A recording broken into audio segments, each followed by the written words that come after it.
দেশে রোহিঙ্গা অনুপ্রবেশ প্রসঙ্গে স্বরাষ্ট্র উপদেষ্টা জানালেন ২ মাসে নয় গত ২ বছরে ৬০,০০০ রোহিঙ্গা দেশে ঢুকেছে। তবে সীমান্তে দুর্নীতির অভিযোগের কথা এড়িয়ে যান তিনি। জানান বিডিআর বিদ্রোহ ও হত্যাকাণ্ডের ঘটনার পুনঃতদন্তে কমিশন গঠন করা হচ্ছে।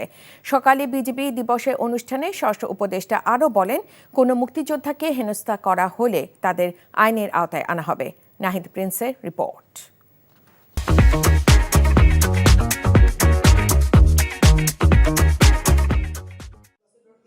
আমরা এই ৬০,০০০কে ঢুকতে দিয়েছি ফর্মালি যে দিয়েছি তাও না, তারা বিভিন্ন পথে ঢুকে গেছেন। এবং আরেকটি কথা আমাদেরকে মনে রাখতে হবে যে প্রচুর দুর্নীতি আছে বর্ডারে। এটা সত্যি কথা, এটা অস্বীকার করার কোনো অর্থ নেই। রোববার পররাষ্ট্র উপদেষ্টার এমন বক্তব্যের একদিন পরই বিজিবি দিবসের অনুষ্ঠানে স্বরাষ্ট্র উপদেষ্টা জানালেন ২ মাসে নয় ২ বছরে ৬০,০০০ রোহিঙ্গা দেশে অনুপ্রবেশ করেছে। তবে সীমান্তে দুর্নীতির কারণে রোহিঙ্গা অনুপ্রবেশ হচ্ছে। পররাষ্ট্র উপদেষ্টার এমন বক্তব্যের প্রশ্ন এড়িয়ে যান স্বরাষ্ট্র উপদেষ্টা। ২ মাসে না এই এত বছরে অ্যাকোমোডেশন এই ৬০,০০০-এর মতো বিগত এই অনেক বছরে যাবার, কিন্তু এই অ্যাকোমোডেশনটা হইল ৬০,০০০ হইলে হয়তো ওইটা স্লিপিং অফ টাং হইতে পারে। ওইটা ওইটা পররাষ্ট্র উপদেষ্টার হয়তো কিন্তু আমি যেটা জানি ওইটা যেহেতু আমরা তো বর্ডারে থাকি ২০১৭ সালের পরে থেকে, মানে ওই গণনা তো ওই সঙ্গে হয়েছে, এরপরে থেকে যে এইটা হয়েছে, এইটা অনুমান প্রায় ৫০,০০০ হতে পারে, ৬০,০০০ হতে পারে। বিডিআর বিদ্রোহের ঘটনায় নিহত পরিবারদের সদস্যদের দাবির প্রেক্ষিতে ঘটনা তদন্তে কমিশন গঠন করা হয়েছে বলে জানান স্বরাষ্ট্র উপদেষ্টা। এই কমিশনটা আমাদের মাননীয় প্রধান উপদেষ্টা উনি সিগনেচার করে দিয়েছেন এবং আমাদের এই কমিটির সদস্য সংখ্যা হবে হলো ৭ জন এবং আমাদের এইখানকার এক মহাপরিচালক ছিলেন ALM ফজলুর রহমান স্যারে হচ্ছেন এটার সভাপতি।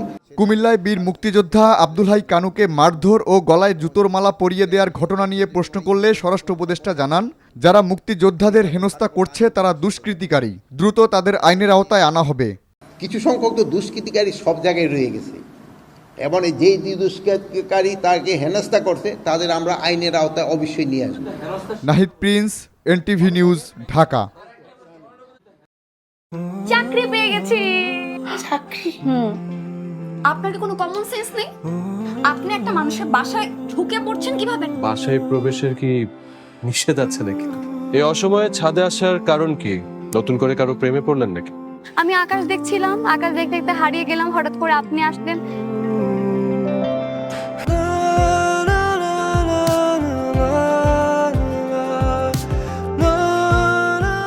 তুমি এখানে কেন? আমার অনুমতি নিয়ে এখানে আসা উচিত ছিল তোমার। মা, এই ছবিটা কার? আমার ম্যাডাম এই ছবিটা দেখে প্রতিদিন কাঁদে কেন মা? এই মেয়েটা কি সব কথা বলছে? মারিয়া, তোমার কি হয়েছে? আজ এত বছর পর কি শাস্তি দিব আপনাকে বলেন তো?